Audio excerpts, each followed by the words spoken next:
Hello, everyone. Could you save someone's life in the event of a serious accident?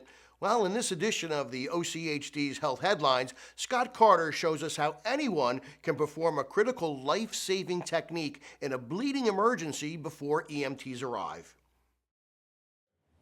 So today's topic that we're going to talk about is bleeding control and how to stop the bleed. In the event of a personal emergency or an emergency that happens at work, bleeding is something that we really need to focus on. The focus is stopping it. Life threats can happen within only a couple of minutes, and we want to be able to identify what that bleed is. Two types of bleeding, one being arterial, the second being venous. Our concern is arterial.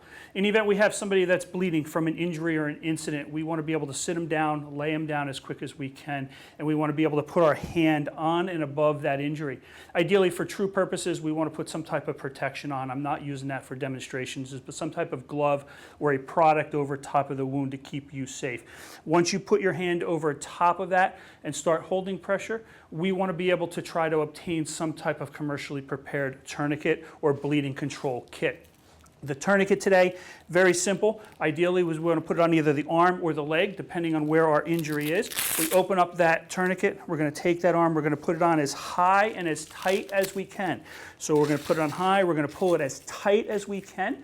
And then from there, we're going to go ahead and start turning that windlass. That windlass is going to start compressing the muscle and the mass against the bone to slow down that bleeding. We're going to turn it as much as we can until it can't go any longer. Once we stop, we will then go ahead and lock that into place, hopefully slowing and stopping that bleeding down. Once we stop that bleeding in place, the patient may not feel comfortable. It may hurt. Doesn't mean you did it wrong. It means that you did it actually correct. Make sure that we keep this tourniquet in place until the professional rescuers and 911 has been called.